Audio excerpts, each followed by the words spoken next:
Hello दोस्तों, आप सभी को मेरा नमस्कार है। आज का हमारा टॉपिक है समास, जिसे अंग्रेजी में कंपाउंड कहते हैं। दोस्तों, अगर आपके सिलेबस में हिंदी है तो आपके परीक्षा में समास से संबंधित प्रश्न जरूर पूछा जाता है। मैं इस वीडियो के माध्यम से आपको समास में जीरो से जीनियस बनाने का प्रयास करूंगा। और अगर आप पहली बार हमारे चैनल पर आए हैं तो चैनल को सब्सक्राइब करके बेल आइकन प्रेस कर दीजिएगा, क्योंकि आपको यहाँ पर हिंदी साहित्य और हिंदी व्याकरण से संबंधित वीडियो मिलती रहेंगी। दोस्तों, आप समास को जितना कठिन समझते हैं उतना ही ज़्यादा आसान है। समास कुछ भी नहीं है। आज हम इस समास का धुआं धुआं कर देंगे। सभी छात्र छात्रा, भाई बंधु, माता बहन से आग्रह है कि बस आप वीडियो में अंत तक बने रहिएगा। इस वीडियो में हम समास क्या होता है, समस्त पद किसे कहते हैं, पूर्व पद उत्तर पद किसे कहते हैं, समास विग्रह किसे कहते हैं, समास को कैसे पहचाने, इन सब बातों को कवर किए हैं। तो चलिए दोस्तों, बिना किसी विलंब के यथाशीघ्र प्रारंभ करते हैं। आप ध्यान दीजिएगा। तो ध्यान दीजिए, समास, जिसे हम अंग्रेजी में कंपाउंड भी कहते हैं। दोस्तों, समास दो शब्दों के योग से मिलकर बना है। सम धन आस। सम का अर्थ होता है पास और आस का अर्थ होता है रखना। सम धन आस, पास रखना। किसे पास रखना? शब्दों को पास पास रखना समास कहलाता है। परिभाषा समझिए, दो या दो से अधिक शब्दों को मिलाकर एक नवीन और संक्षिप्त शब्द बनाने की प्रक्रिया को समास कहते हैं। दो या दो से अधिक शब्दों को मिलाकर एक नया और छोटा शब्द बनाने की जो प्रक्रिया है, जो नियम है, उसे समास कहते हैं। उदाहरण से समझिए, युद्ध के लिए भूमि, इसमें दो से अधिक पद हैं। युद्ध के लिए भूमि, पद का मतलब शब्द याद रखिए। युद्ध के लिए भूमि, इसे मिलाकर एक नया और संक्षिप्त शब्द बना लिया गया, युद्ध भूमि। तो यही दो या दो से अधिक शब्दों को मिलाकर नवीन शब्द बनाने की जो प्रक्रिया है, नियम है, वही समास कहलाएगा। गंगा का जल, इसमें भी दो से अधिक पद हैं, मिलाकर एक नवीन और संक्षिप्त शब्द बना लिया गया, गंगा जल, समास हो गया। अश्रु लाने वाली गैस, दो से अधिक शब्द हैं, मिलाकर एक नया शब्द बना लिया गया और छोटा शब्द, अश्रु गैस। घन के समान श्याम, दो से अधिक शब्द हैं लेकिन मिलाकर एक नया और छोटा शब्द बना लिया गया, घन श्याम। तो यही होता है समास। जब दो या दो से अधिक शब्दों को मिलाकर एक नया और छोटा शब्द बना लिया जाता है तो उसी प्रक्रिया को समास कहते हैं। समझ गए होंगे समास। अब आगे समझिए समस्त पद और समासिक पद, कि ये समस्त पद और समासिक पद होता क्या है।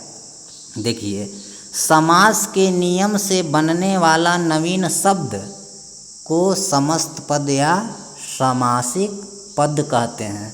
जैसे समझिएगा, चंद्रमा के समान मुख, दो से अधिक शब्द हैं। जब हम इसका समास करेंगे तो एक नया छोटा शब्द बन जाएगा, चंद्रमुख। चंद्रमा के समान मुख, चंद्रमुख। राजा का महल, राजमहल हो जाएगा। वायु में उड़ने वाली यान, वायुयान हो जाएगी। तो यही समास के नियम से जो नया शब्द बनेगा उसे हम कहेंगे समस्त पद या समासिक पद। जैसे चंद्रमुख, राजमहल, वायुयान, ये सब समास के नियम से बने हुए नए शब्द हैं। इसे हम समस्त पद या समासिक पद कहेंगे। अब आप समझिए, पूर्व पद और उत्तर पद। पहले वाला पद पूर्व पद कहलाएगा और बाद वाला पद उत्तर पद। पद का मतलब शब्द। देखिए, कोई भी समास रहेगा उसमें कम से कम दो पद तो जरूर रहेंगे। जैसे देखिए, चंद्रमुख, इसमें दो पद हैं, चंद्र और मुख। तो जो पद पहले रहेगा उसे पूर्व पद कहेंगे और जो बाद में रहेगा उत्तर पद। तो चंद्र क्या हो गया? पूर्व पद और मुख क्या हो गया? उत्तर पद। इसी तरह से राजमहल में राज पहले है तो पूर्व पद और महल बाद में है तो महल उत्तर पद। वायुयान में वायु पूर्व पद और यान उत्तर पद। यहाँ पर और कुछ उदाहरण दे दिए हैं समझने के लिए। नवरत्न, नवरत्न में 2 पद हैं, नव और रत्न। नव पहले है तो नव हो जाएगा पूर्व पद और रत्न हो जाएगा उत्तर पद। विषधर में विष पूर्व पद और धर उत्तर पद। कमल नयन में कमल पूर्व पद और नयन उत्तर पद। रेलगाड़ी में रेल पूर्व पद और गाड़ी उत्तर पद। जो पद पहले रहेगा उससे पूर्व पद और बाद वाले पद को कहेंगे उत्तर पद। अब समझिए दोस्तों समास विग्रह। देखिए समास विग्रह क्या होता है?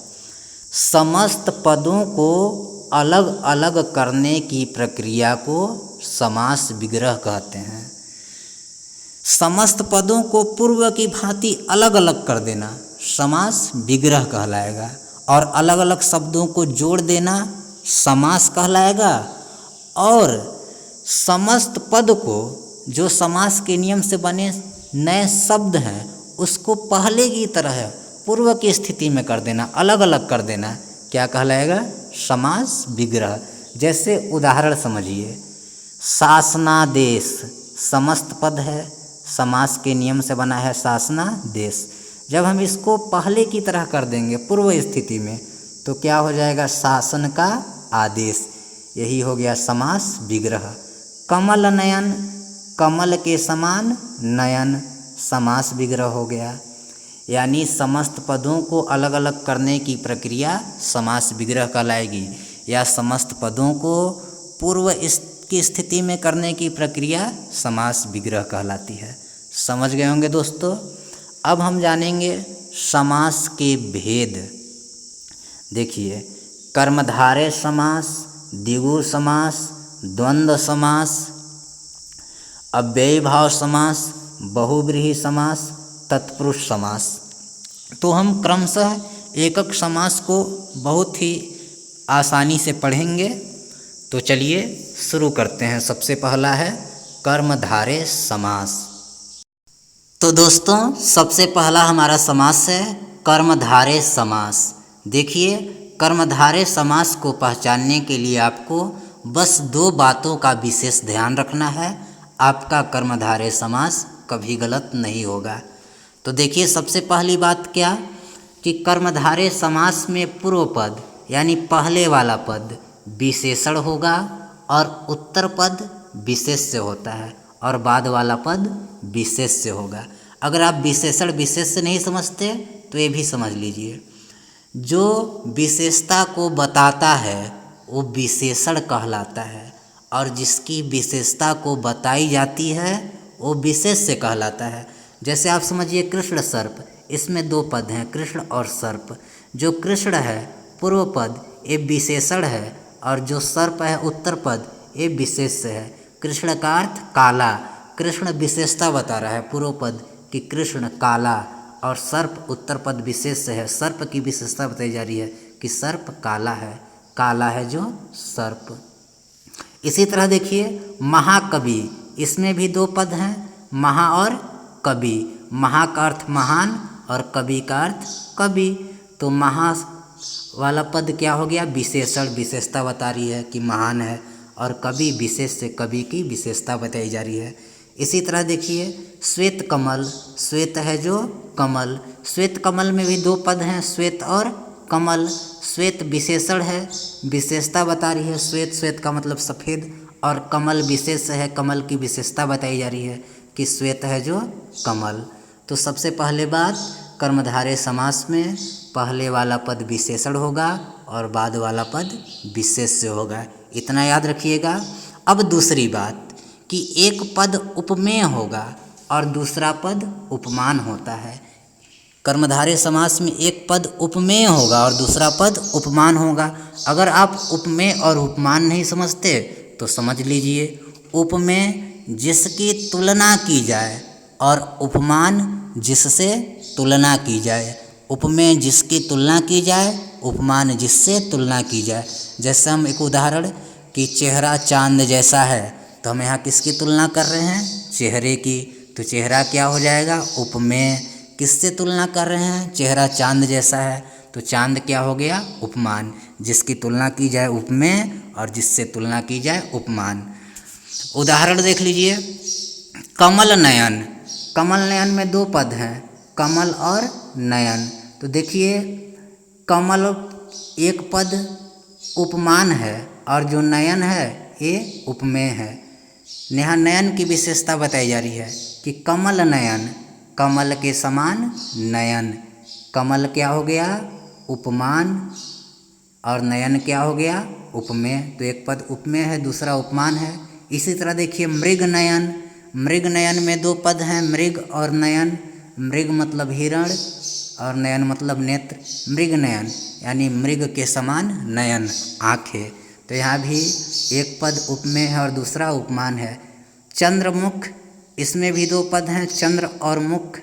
देखिए चंद्र उपमान है और मुख उपमेय है। मुख की तुलना की जा रही है उपमान से कि मुख चंद्रमा के समान है, चंद्रमा के समान मुख।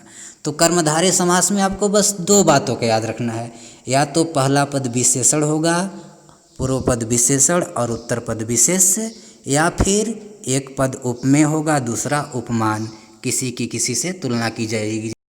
अब आता है द्विगु समास। देखिए द्विगु समास बहुत ही आसान है, बस थोड़ा सी आपको याद रखना है। देखिए क्या, द्विगु समास में पूर्व पद संख्यावाची। जो पूर्व पद पहले वाला पद रहेगा वो संख्यावाची रहेगा, संख्या प्रकट करेगा, तथा उत्तर पद प्रधान होता है, उत्तर वाला मुख्य रहेगा। जैसे देखिए चौराहा। चौराहा में दो पद है, चौ और राहा। तो ये जो चौ पूर्व पद है संख्यावाची है। चौ का अर्थ क्या होता है? चार। चौराहा समास विग्रह होगा, चार राहों का समाहार। इसी तरह देखिए तिरंगा।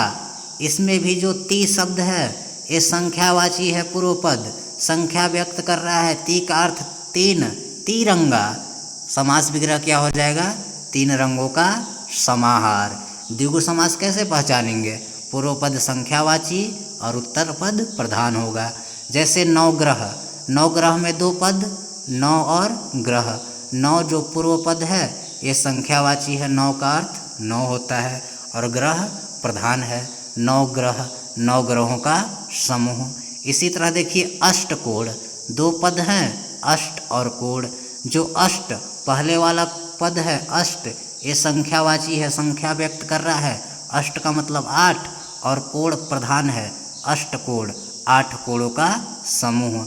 इसी तरह देखिए त्रिफला। त्रि का अर्थ तीन होता है, तो ये त्रि है ये पूर्व पद संख्यावाची है। त्रि संख्या व्यक्त कर रहा है, तीन, और फला का अर्थ फल। त्रिफला, तीन फलों का समूह। इसी तरह अगर रहता पंचवटी। पंच का अर्थ पाँच और वटी का अर्थ वट, वट वृक्ष, पीपल के वृक्ष। पंचवटी, पांच वटों का समूह। तो द्विगु समास आप कैसे पहचानेंगे? कि द्विगु समास में जो पहले वाला पद रहेगा पूर्व पद और संख्यावाची रहेगा, संख्या व्यक्त करेगा, और उत्तर पद प्रधान होगा। जैसे चौराहा में चौ संख्यावाची है, तिरंगा में तीन संख्यावाची है, नवग्रह में नौ संख्यावाची है, अष्टकोण में आठ संख्यावाची है, त्रिफला में त्रि संख्यावाची है। द्विगु समास में पूर्व पद संख्यावाची और उत्तर पद प्रधान होगा। समझ गए होंगे। अब अगला देखिए। देखिए अब द्वंद्व समास। द्वंद्व समास को कैसे पहचानेंगे? दोनों पद समान होते हैं। द्वंद्व समास में दोनों पद एक जैसे दिखेंगे। जैसे देखिए पाप पुण्य दोनों एक जैसे हैं, अन्न जल दोनों एक जैसे हैं, उत्तर दक्षिण दोनों एक जैसे हैं, चराचर दोनों एक जैसे हैं, सुरासुर दोनों एक जैसे हैं। द्वंद्व समास में दोनों पद समान होते हैं, एक जैसे होते हैं, जैसे आपने यहाँ पर देख लिया। दूसरी बात, विग्रह करने पर दोनों पदों के बीच और आता है, और जब द्वंद्व समास का विग्रह करेंगे तो दोनों पदों के बीच में और शब्द आएगा। जैसे पाप पुण्य एक जैसा है, पहली बात। दूसरा, जब इसका विग्रह किए तो बीच में और आया, पाप और पुण्य। इसी तरह देखिए अन्न जल दोनों एक जैसा है, विग्रह करने पर दोनों के बीच में और आता है अन्न जल, अन्न और जल। उत्तर दक्षिण दोनों एक जैसे हैं, जब विग्रह किए तो बीच में और आया उत्तर और दक्षिण। चराचर दोनों पद एक जैसे हैं, इसमें भी दो पद हैं चर और अचर, जब विग्रह किए तो बीच में और आया। सुरासुर ये भी दोनों पद एक जैसे हैं, जब विग्रह किए तो बीच में और आया सुर और असुर। तो द्वंद्व समास को पहचानने का नियम है कि दोनों पद एक जैसे रहेंगे और जब आप विग्रह करेंगे तो बीच में और आएगा। अब आता है हमारा अव्ययी भाव समास। देखिए अव्ययी भाव समास को कैसे पहचानेंगे। अव्ययी भाव समास में पूर्व पद अव्यय उपसर्ग होता है। अगर आप उपसर्ग नहीं जानते तो समझ लीजिए। उपसर्ग हिंदी के शब्दांश होते हैं जो किसी शब्द के पहले जुड़कर उसके अर्थ को बदल देते हैं, उपसर्ग कहलाते हैं। जैसे मैंने यहाँ पे कुछ उपसर्ग दिया है। अनु, अनु क्या है? एक शब्दांश है, उपसर्ग है। यह किसी शब्द के पहले जब जुड़ेगा तो उसका अर्थ बदल जाएगा। जैसे अनुशासन, अनुदेश, अनुवाद। इसी तरह प्रति भी उपसर्ग है, यह किसी भी शब्द के पहले जुड़ सकता है। प्रतिदिन, प्रतिक्षण, प्रतिवर्ष, प्रतिमाह। बे भी उपसर्ग है, बेहिसाब, बेकार, बेरहम। आ भी उपसर्ग है, आजन्म, आमरण। अध भी उपसर्ग है, अधपका, अधमरा, अधजला। प्र भी उपसर्ग है, प्रमाण, प्रयोग, प्रलाप, प्रधान, प्रचार। बी भी उपसर्ग है, विरोध, विराम, विदेश, विकार, विनाश, विरोध। तो ये उपसर्ग हैं, ये शब्दांश उपसर्ग कहलाते हैं। यह किसी शब्द के पहले जुड़कर उसके अर्थ को बदल देते हैं। तो अगर आपको कहीं पर पूर्व पद उपसर्ग नजर आए, अव्यय नजर आए, तो आप समझ जाएंगे कि कौन सा समास है, अव्ययी भाव समास है। जैसे उदाहरण में आप देखिए प्रतिदिन, इसमें प्रति क्या है? उपसर्ग है। प्रतिदिन समास विग्रह होगा प्रत्येक दिन, प्रतिदिन। तो प्रति पूर्व वाला पद उपसर्ग है। यथाशक्ति, इसमें भी देखिए यथा क्या है? उपसर्ग है। आजन्म, इसमें भी देखिए पूर्व पद आ क्या है? उपसर्ग है। तो जिस समास में पूर्व पद उपसर्ग होता है वहाँ पर अव्ययी भाव समास होता है। दूसरी बात, या जब कोई शब्द युग्म की भांति पूर्व और उत्तर पद में प्रयोग हो, या जब कोई शब्द जोड़े की भांति पूर्व और उत्तर पद में भी प्रयोग हो, दोनों में हो, वहाँ पर भी अव्ययी भाव समास होगा। जैसे उदाहरण के माध्यम से आप समझ लीजिएगा। रातों रात, देखिए एक ही शब्द दोनों बार प्रयोग हो रहा है, रातों रात। समास विग्रह होगा रात ही रात में। हाथों हाथ, एक ही शब्द युग्म की भांति दोनों जगह प्रयोग हुआ पूर्व और उत्तर पद में, हाथ ही हाथ में। गली गली, एक ही शब्द दो बार प्रयोग हुआ प्रत्येक गली में। घर घर, एक ही शब्द दो बार प्रयोग हुआ घर घर, प्रत्येक घरों में। कहने का मतलब अव्ययी भाव समास को आप ऐसे पहचानेंगे। सबसे पहली बात, अगर पहला वाला पद उपसर्ग है, जैसे प्रति उपसर्ग है, यथा उपसर्ग है, आ उपसर्ग है, या फिर एक ही शब्द का दो बार युग्म की भांति, जोड़े की भांति प्रयोग हुआ है, जैसे रातों रात, हाथों हाथ, गली गली, घर घर। तो यहाँ पर कौन सा समास हो जाएगा? अव्ययी भाव समास। अब आता है बहुब्रीहि समास। देखिए बहुब्रीहि समास को कैसे पहचानना है। बहुत ही आसान तरीका है कि दोनों पद मिलकर किसी तीसरे पद की ओर संकेत करते हैं। जो बहुब्रीहि समास होता है इसमें दोनों पद मिलकर किसी तीसरे पद की ओर संकेत करने लगते हैं। आप समझिए उदाहरण में, जैसे गजानन, इसमें दो पद हैं, गज और आनन। गज का मतलब हाथी, आनन का मतलब मुख। तो इसका समास विग्रह होगा गज के समान आनन वाला।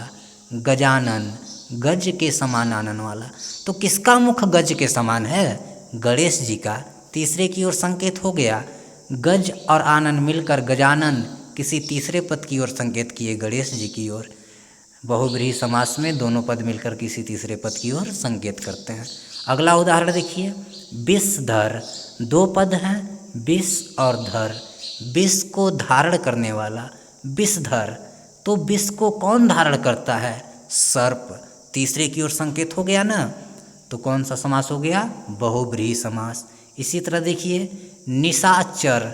निशा मतलब रात, रात्रि में विचरण करने वाला निशाचर, रात्रि में विचरण करने वाला। तो रात्रि में कौन विचरण करता है?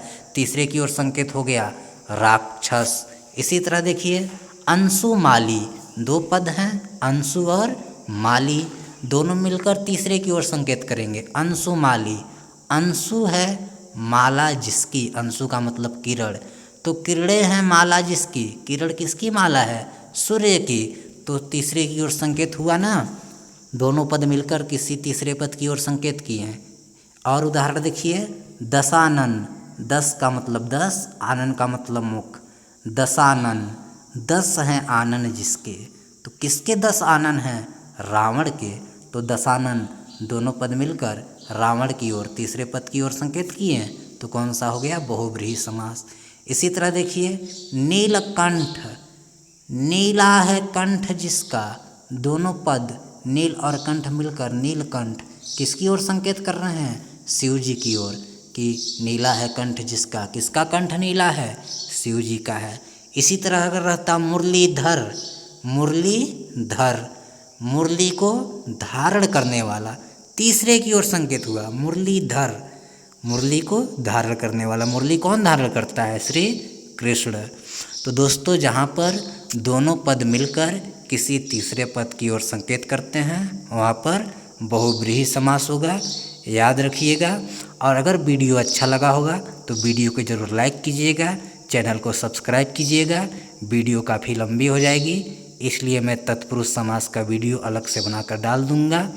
और इस समास के क्लास के बाद मैं समास पर आधारित महत्वपूर्ण प्रश्नों का श्रृंखला डालूँगा, आप ज़रूर उसको देख लीजिएगा। वीडियो देखने के लिए आप सभी का दिल से धन्यवाद।